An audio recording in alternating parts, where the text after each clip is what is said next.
Good morning. We look at John 10, verses 1 through 23 this morning.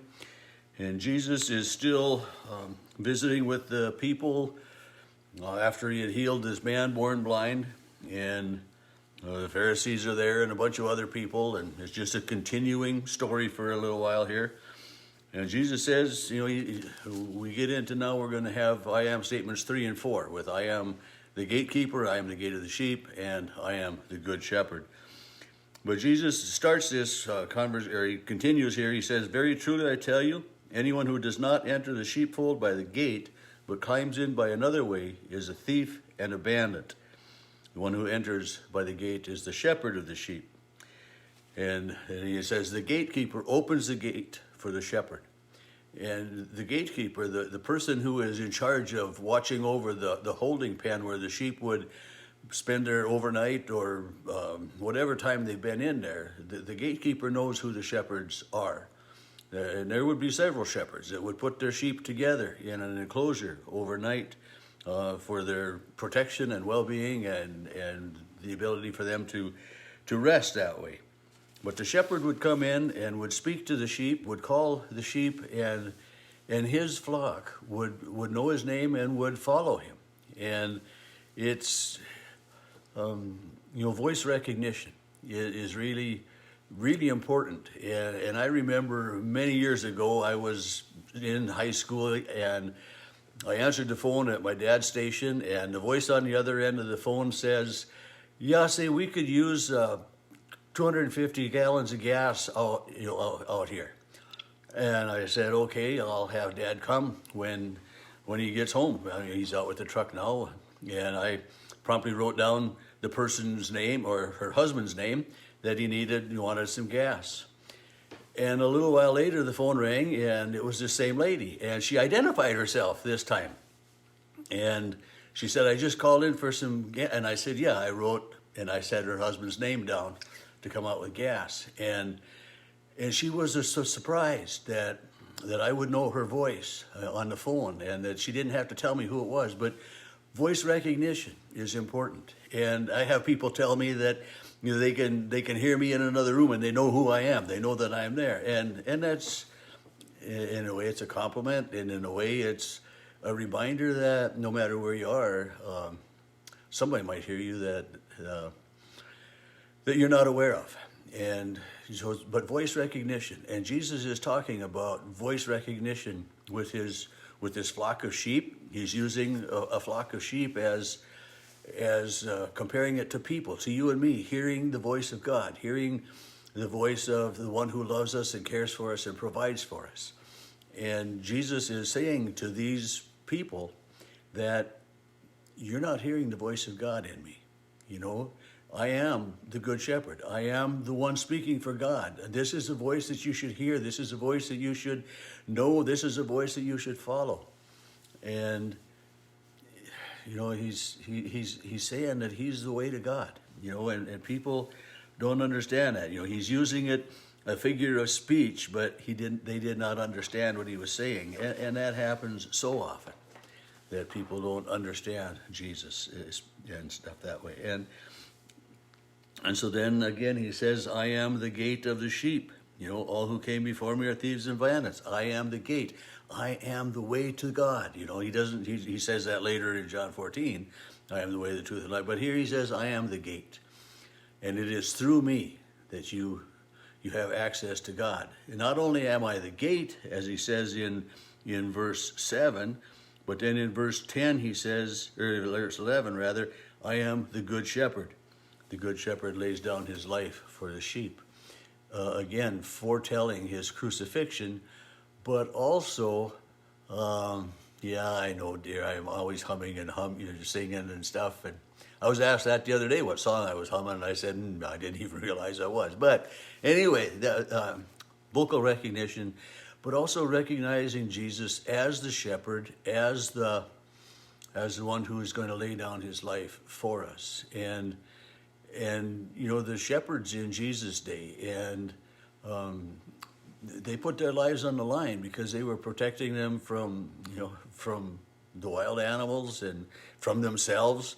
Probably probably less from wild animals than from themselves and everything, but the shepherd was willing to give of himself. And I think about that as parents. I mean, how much do parents give of themselves for their children? I mean, good parents do. I mean, some parents, for whatever reason, don't care. But Jesus is saying the good shepherd is willing to put his life on the line for the sheep. He's willing to step out and go that way. He says the hired hand, when he sees the wolf coming, will run away, will not battle the wolf, will not battle the lion, will not battle whatever. You figure that, well, if the wolf gets one sheep, it isn't any big deal. It's better than mine getting hurt. But this isn't the way Jesus is. This isn't the way God is for you and for me. He's always there watching out, caring, and giving everything for us. And again in verse 15 he says, and I lay down my life for the sheep. And then he says this, I have other sheep that do not belong to this fold. I have other sheep that are not just the Jewish people. He's saying here in this veiled way, not 100% clear to them, but he's saying to them that I am here for all people, not just for the Jews, but for all people. And they will listen to my voice. Why? Because there is one flock, one shepherd, one God. And he says, I lay down my life of my own accord. I'm going to go back just a little ways here to verse 10. I love verse 10 of John 10, because Jesus says, the thief comes only to steal, kill, and destroy. I have come that they may have life, and they may have it abundantly, or they may have it more full, or more fully, or depending on what your version of the Bible says. But in a Bible study quite a few years ago, we spent quite a bit of time talking about what is an abundant life. What does having an abundant life mean to you? I mean, and we got family, friends, faith, health, freedom of religion, the freedom that we live here in this country. And I still have a list. It's on a piece of paper, about a 3x4 piece of paper, and both sides of it are fairly well covered.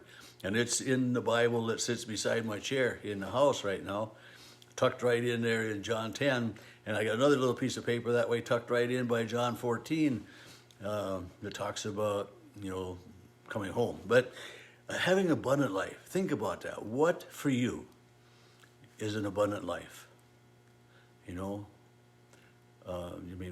Family is one of the most important things, and one of the things of abundant life. And I think about, living out here in the country and being able to see the sunsets and the sunrises and feel the full effect of the wind sometimes, which isn't the greatest, but we have so many freedoms and so many rights and so many blessings that we don't really even think about.